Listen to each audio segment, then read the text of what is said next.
Do you know those thoughts that just won't leave your mind? No matter how hard you try to get distracted, to get busy and mind your own business, they keep looping in your head over and over again. What if I told you that something as simple as humming could help you quiet those intrusive thoughts? And this almost instantly. I couldn't believe it when I heard, but then I tried. And let me tell you, if I had known this, it would have saved me years of anxiety attacks. So today's video is going to be about mind clarity and energy shift. We are going to talk about humming as a powerful tool to clear our mind, to shift our energy and manifest what we want. But that's not all, because I also have a tip for you that is dealing with negative self-talk. I know negative thoughts bother us, but negative self-talk is destructive. So we need to discuss that too when we are talking about energy shift. But before we dive in, welcome. If you're new here, my name is Al, and I'm here to help you unlock the power to manifest the life that you desire. And if you're looking for one-on-one support, please check out the description box below for my website and all the details on coaching. And now, let's get started. Intrusive thoughts are unwanted, involuntary thoughts, images, urges that can be disturbing and distressing. They pop up into our head suddenly, and they feel out of place or in contradiction to what we want, what we desire from our lives. Typically, they are harmless and everyone has them. But when we leave them unchecked, then they can harm our self-esteem, our confidence. They can make us feel self-doubt and anxious about life, about the future, about a situation that is about to happen. Intrusive thoughts are deeply connected to limiting beliefs in two different ways. One, they can reinforce negative patterns of thinking. For example, if you consistently have intrusive thoughts about failure, over time, you may start believing them. And this is going to shape limiting beliefs like, I'm not good enough, I'm not going to succeed, I never get what I want. But they can also be created by the limiting beliefs themselves. If you already believe that you are not worthy and you are going to fail, your mind is likely to generate intrusive thoughts that confirm that story. And this creates a cycle. Limiting beliefs fuel intrusive thoughts, and intrusive thoughts reinforce limiting beliefs. So to break this cycle, you have to address both.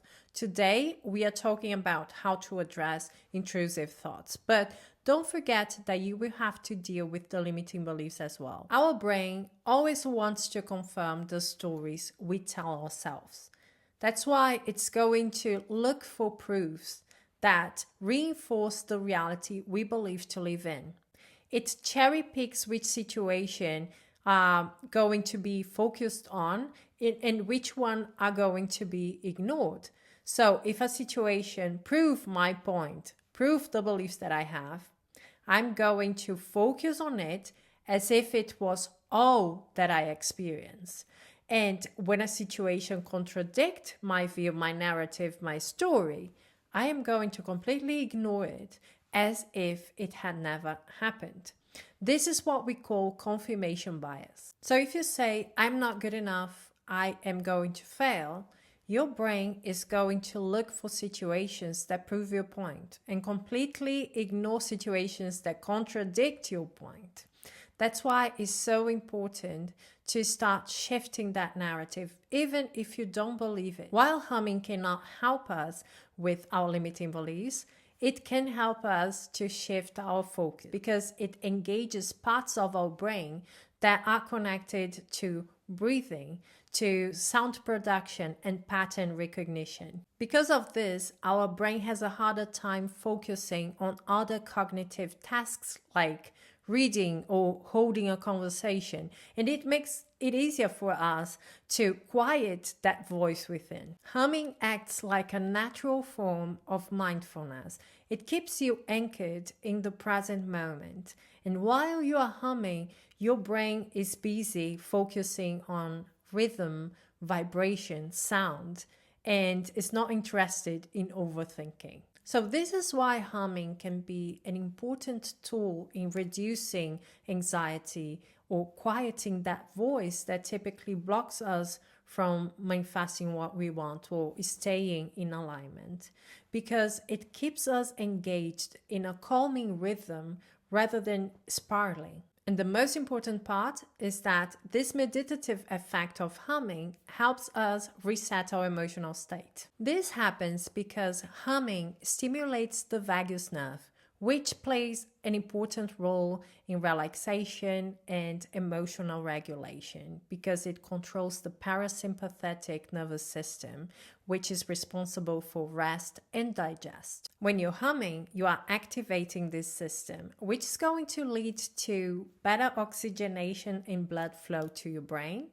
better mood, lower stress, more relaxation, less anxiety. It's a built-in reset button to your nervous system, and this is how you're going to use it. When intrusive thoughts hit, you're going to hum for at least 60 to 90 seconds. Before affirming or visualizing, you are going to do this to relax. So take a couple of minutes and hum and feel your body and your mind relaxing, letting go, so that you can better enter that sensation of being in a different reality, having a different life, and being a different version of yourself. And after a stressful day or when you are going to bed, what you're going to do is to hum and do your breathing exercises at the same time. So you're going to slow down your breathing, and every time that you exhale, you are going to hum. Another thing that you can do to deal with negative thoughts, intrusive thoughts, and negative self-talk is journaling.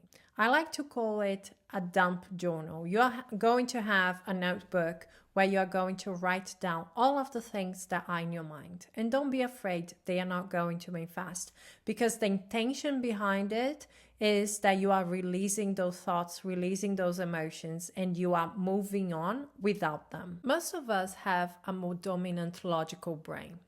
It means that we think in categories. For example, we put people into boxes.